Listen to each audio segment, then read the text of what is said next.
Hi everyone, welcome back to जिज्ञासा IQ. और आज से हम स्टार्ट करने वाले हैं अकाउंट का एक नया चैप्टर जिसका नाम है admission of a new partner.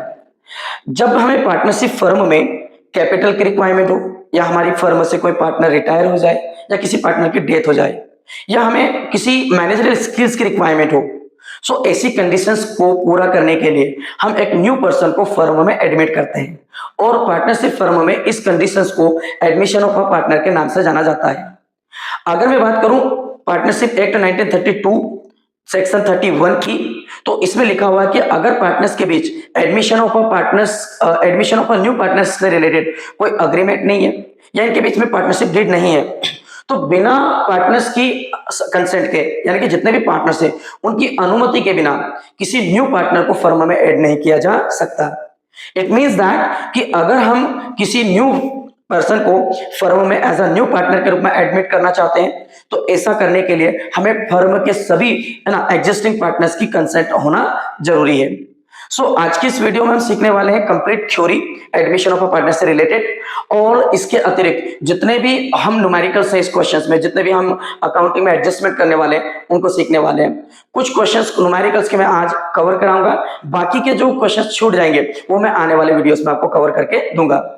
अगर हम बात करें कि भाई एक फर्म में एक न्यू पार्टनर को एडमिट क्यों किया जाता है, या वो कौन कौन सी कंडीशंस है या कौन कौन से रीजन है जिसके कारण एक पार्टनरशिप फर्म में एक न्यू पर्सन को एज अ पार्टनर के रूप में एडमिट किया जाता है, सीखते हैं उनको। क्लियर? हमारा सबसे पहला क्वेश्चन बनता है ना कि व्हाट आर द नीड और conditions of admission of a new partner. Answer of the same question is C, to get additional capital. Extra capital की रिक्वायरमेंट को पूरा करने के लिए एक पार्टनरशिप फर्म में किसी न्यू पार्टनर को एडमिट किया जा सकता है। जब हम बिजनेस चलाते हैं, 3 पार्टनर हो, 4 पार्टनर हो या 5 पार्टनर हो, तो इन पार्टनर्स के द्वारा जो भी कैपिटल लगाई जाती है वो लिमिटेड होती है। लेकिन अगर बिजनेस को एक्सपांड करना हो, बिजनेस को डाइवर्सिफाई करना हो, या फैक्ट्री या प्लांट का मॉडर्नाइजेशन करना हो, कोई न्यू मशीनरी खरीदना हो, ऐसी सिचुएशन में बिजनेस को एक्स्ट्रा कैपिटल की रिक्वायरमेंट होती है। और इस एक्स्ट्रा कैपिटल की रिक्वायरमेंट को पूरा करने के लिए हम एक न्यू पार्टनर को या एक न्यू पर्सन को एज अ न्यू पार्टनर के रूप में एडमिट कर सकते हैं। समझना? तो क्या लिखा है कि additional capital is required for expansion, diversification, modernisation of the business.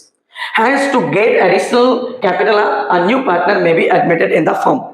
Partnership firm में एडिशनल कैपिटल की रिक्वायरमेंट को पूरा करने के लिए हम एक न्यू पर्सन को as a new partner admit करते हैं। So this is the first reason. And the second reason may be to increase managerial ability.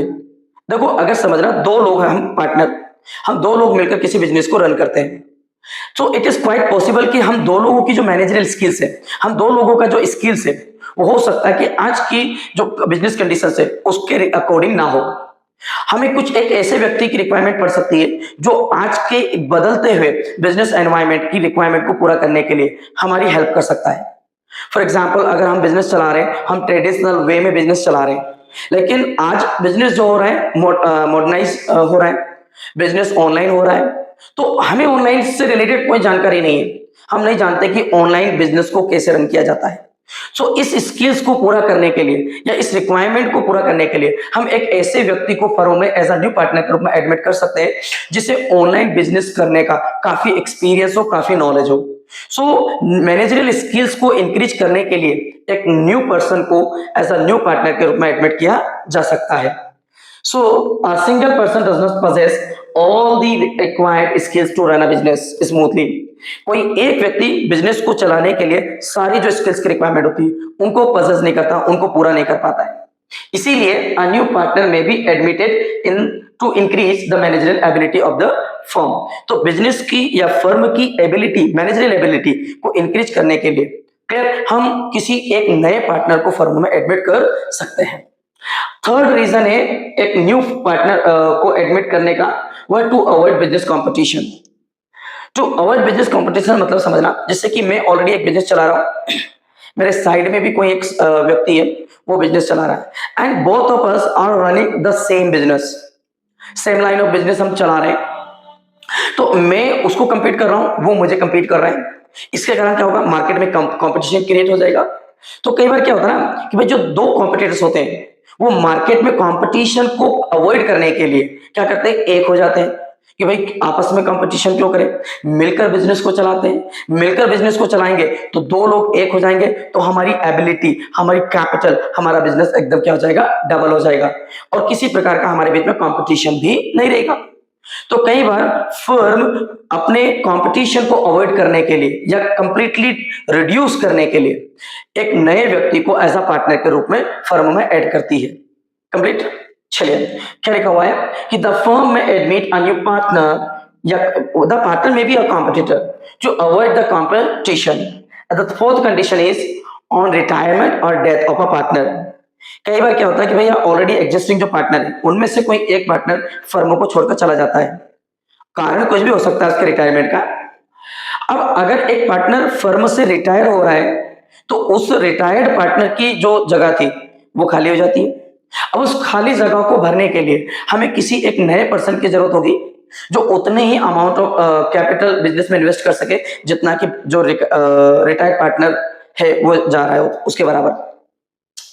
तो एक रिटायर्ड पार्टनर की पोस्ट या की प्लेस को फिल करने के लिए, या मान लीजिएगा कोई पार्टनर है वो उसकी डेथ हो जाती है, तो ऐसे सिचुएशन में भी हमारे पास पार्टनर्स की जो पोजीशन है वो खाली हो जाती है, और इस पोजीशंस को फिल करने के लिए हम क्या करते हैं, एक नए पर्सन को एज अ न्यू पार्टनर हम फर्म में एडमिट करते हैं। क्लियर। सो क्या लिखा हुआ है कि भाई रिटायरमेंट और death of a partner creates requirement for a new partner. किसी भी पार्टनर की रिटायरमेंट और डेथ फर्म में एक पार्टनरशिप की या एक नए पार्टनर की रिक्वायरमेंट को क्रिएट करती है। Therefore, इसीलिए a new partner may be added to fill up the requirement, और इसीलिए इस रिक्वायरमेंट को फिल करने के लिए एक नए पर्सन को एज अ न्यू पार्टनर के रूप में एडमिट किया जा सकता है। जब एक नया पार्टनर फर्म में एडमिट किया जाता है तो उस न्यू पार्टनर का फर्म में जो राइट बनता है वो बनता है पहला तो प्रॉफिट के ऊपर। फर्म को जो भी प्रॉफिट होगा या फर्म को जो भी लॉस होगा वह प्रॉफिट या लॉस उस न्यू पार्टनर के साथ उसके प्रॉफिट शेयरिंग रेशियो के अकॉर्डिंग उस बांटा जाएगा।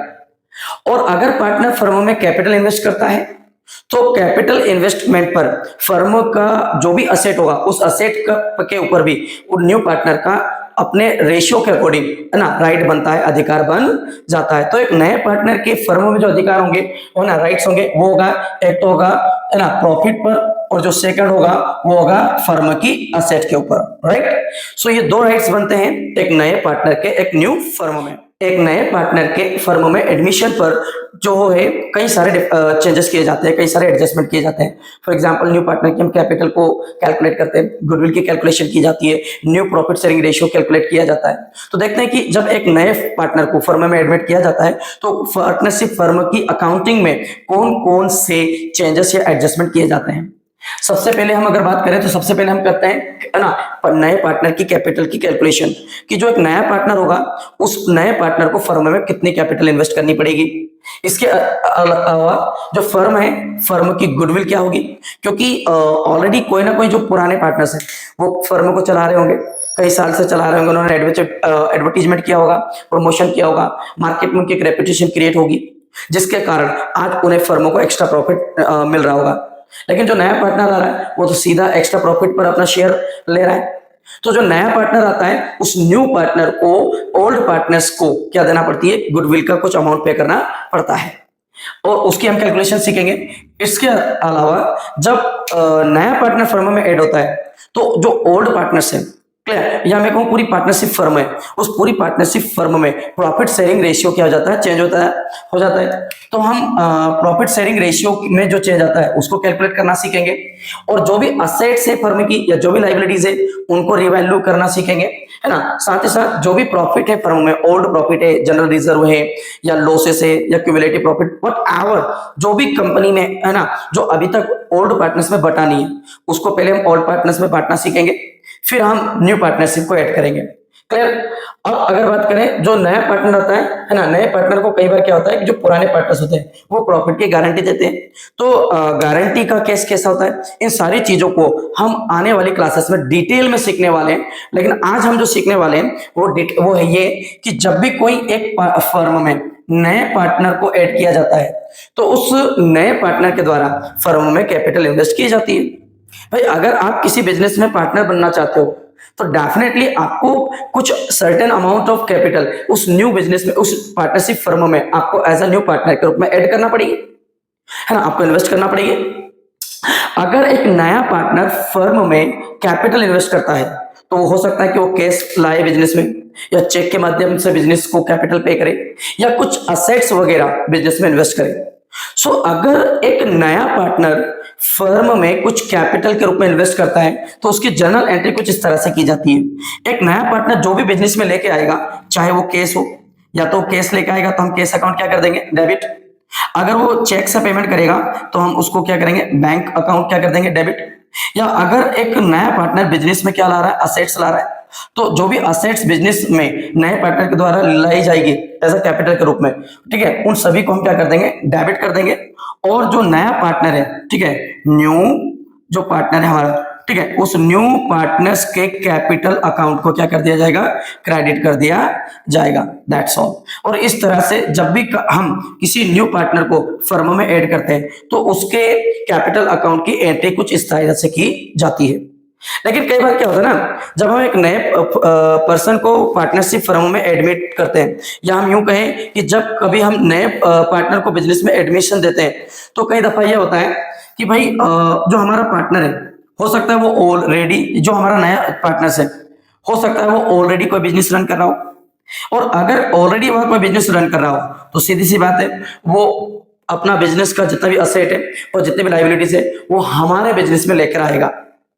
और अगर कोई नया पार्टनर अपने पुराने बिजनेस की जितने भी असेट्स हैं या जितने भी लाइबिलिटीज है, अगर उन असेट्स या लाइबिलिटी को बिजनेस में लेके आता है, हमारे पार्टनरशिप फर्म में लेकर आता है, तो उसकी एंट्री कुछ इस टाइप से की जाती है। एक नए पार्टनर के द्वारा बिजनेस में जितनी भी असेट्स लाई जाती है, उन सभी असेट्स को क्या किया जाता है ना, सन्ड्री असेट्स। जितने भी न्यू पार्टनर के द्वारा असेट्स लाई जाएगी, उन सारी असेट्स को हम किस साइड रिकॉर्ड करेंगे, डेबिट साइड रिकॉर्ड करेंगे।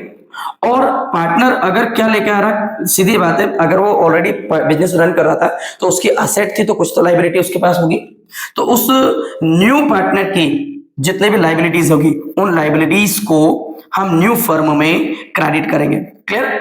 तो इस तरह से एक नया पार्टनर जब हमारी पार्टनरशिप फर्म में किसी प्रकार की असेट या लाइबिलिटीज को लेके आता है, तो सारी असेट्स को डेबिट किया जाता है और सारी लाइबिलिटीज को क्रेडिट किया जाता है। सो कैसे हम इन असेट और लाइबिलिटी को ट्रीट करते हैं अकाउंट में, सीखते हैं एक प्रैक्टिकल क्वेश्चन से। क्वेश्चन दिया हमें कि भाई ए बी दो पार्टनर्स हैं जो कि इक्वल पार्टनर्स हैं, और वो सी को एडमिट करते हैं एज अ न्यू पार्टनर। सी जो था वो ऑलरेडी कोई बिजनेस रन कर रहा था, समझ रहा।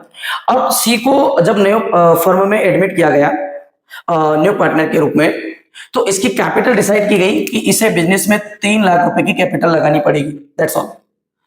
अब ये जो सी है, ये ऑलरेडी कोई बिजनेस चला रहा था, है ना, ये अपने पुराने बिजनेस की कुछ असेट्स और कुछ लाइबिलिटीज हमारी न्यू फर्म में लेके आता है। कह रहे ये लेके आता है फर्नीचर, मशीनरी, बिल्डिंग, डेटर्स, है ना, और लाइबिलिटी के रूप में ये लेके आता है क्रेडिटर्स, बिल्स पेबल एटसेट्रा। समझ रहा। अब जितने भी इस फर्म के द्वारा असेट्स बिजनेस में लाई जाएगी उन्हें डेबिट साइड रिकॉर्ड करेंगे, और जितने भी फर्म में न्यू पार्टनर के द्वारा लाइबिलिटीज लाई जाएगी उन्हें हम क्रेडिट साइड रिकॉर्ड करेंगे। सो यहां पर अगर हम बात करें तो सबसे पहले तो फर्म में क्या आई है, फर्नीचर आया है। क्लियर है? सी फर्नीचर लेकर आया है, तो हम फर्नीचर अकाउंट लिखेंगे। और फर्नीचर कितने रुपए का लाया है, ये 15,000 रुपए का फर्नीचर, तो फर्नीचर अकाउंट डेबिट हो जाएगा। सेकंड जो है असेट वो है मशीनरी, तो मशीनरी अकाउंट ओपन होगा और मशीनरी अकाउंट भी क्या हो जाएगा, डेबिट। मशीनरी अकाउंट की बात करें तो ये 30,000 से डेबिट होगा।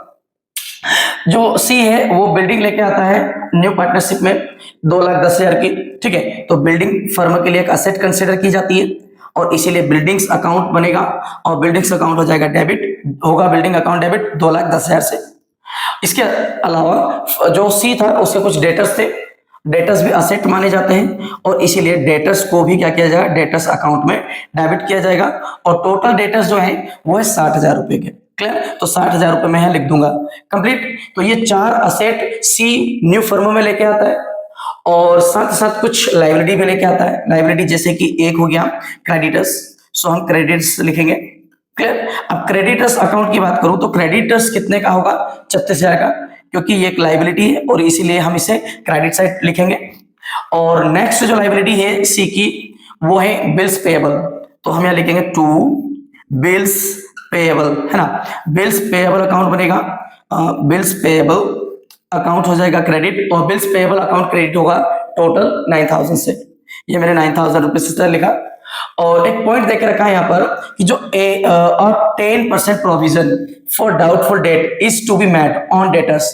अब ये जो सी के जो डेटर्स थे, इन डेटर्स पर हमें क्या करना है, 10% का एक प्रोविजन बनाना है।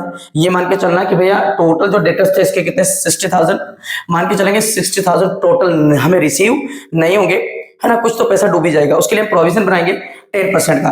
तो 60,000 का अगर मैं 10% बनाऊंगा तो सिंपल सा कितने हजार का बनने वाला है, 6,000 का। क्लियर। तो 6,000 का हम बनाएंगे प्रोविजन। क्लियर है। तो यहां लिखूंगा मैं provision for doubtful debts, doubtful debts account बनेगा। क्लियर है। और ये क्रेडिट साइड रिकॉर्ड किया जाएगा। इसके अलावा फर्म में हमने जब सी को एडमिट किया तो सी की कैपिटल कितनी डिसाइड की थी, 3 लाख रुपए। और जो कैपिटल होती है, कैपिटल को भी क्रेडिट साइड रिकॉर्ड किया जाता है। तो यहां मैं लिखूंगा सीज कैपिटल। क्लियर। सी का कैपिटल अकाउंट, और सी के कैपिटल अकाउंट कितने रुपए से क्रेडिट होगा, 3 लाख रुपए से क्या हो जाएगा, क्रेडिट हो जाएगा। नाउ लास्ट, है ना, जो है वो हमें क्या करना है कि हमें डेबिट साइड का टोटल करना है और क्रेडिट साइड का टोटल करना है। अगर डेबिट साइड का हम टोटल करें तो डेबिट साइड का टोटल बन रहा है 3,15,000 कंप्लीट। जब हम 15,000, 30,000, 2 10 और 60,000 को जोड़ेंगे तो इसका टोटल आएगा 3,15,000। वहीं पर अगर हम क्रेडिट का टोटल करते हैं, ठीक है, 36, 9, 60, 51 और 3,51,000, तो क्रेडिट साइड का टोटल बनता है 3,51,000। क्लियर। अब हम इन दोनों के बीच का अगर हम डिफरेंस निकालते हैं, क्लियर, तो डिफरेंस निकल के आ जाता है टोटल 36,000 रुपए का, राइट। और ये जो 36,000 का डिफरेंस निकला, ये किस साइड का प्लस निकला, है ना, क्रेडिट साइड। यानी कि क्रेडिट साइड 36,000 ज्यादा है। अगर क्रेडिट साइड ज्यादा है तो इस 36,000 को हम क्या कंसीडर करेंगे, एज अ कैश कंसीडर करेंगे, और कैश को रिकॉर्ड किया जाएगा debit side. Alright, cash account क्या हो जाएगा, डेबिट। और अगर मान लीजिएगा डेबिट साइड ज्यादा होता तो उसे हम कैपिटल कंसीडर करते हैं और उसे हम क्रेडिट साइड रिकॉर्ड करते हैं। और इस तरह से एक नए पार्टनर के द्वारा ना, न्यू पार्टनरशिप फर्मों में जो भी असेट्स और लायबिलिटी लाई जाती है उन्हें कुछ इस तरह से रिकॉर्ड किया जाता है। अगर आपको इसका स्क्रीनशॉट लेना है, यू कैन डू इट। सो आज की इस वीडियो में यहीं तक, मिलते हैं न्यू वीडियो में आगे की कैलकुलेशंस के साथ। देखते रहे जिज्ञासा IQ। और हाँ, प्लीज अगर आपने चैनल को अभी तक सब्सक्राइब नहीं किया तो प्लीज चैनल जरूर सब्सक्राइब कर ले, बेल आइकन दबा लें ताकि हमारे अगले वीडियो की नोटिफिकेशन आप तक पहुंच सके सबसे पहले। Thank you very much.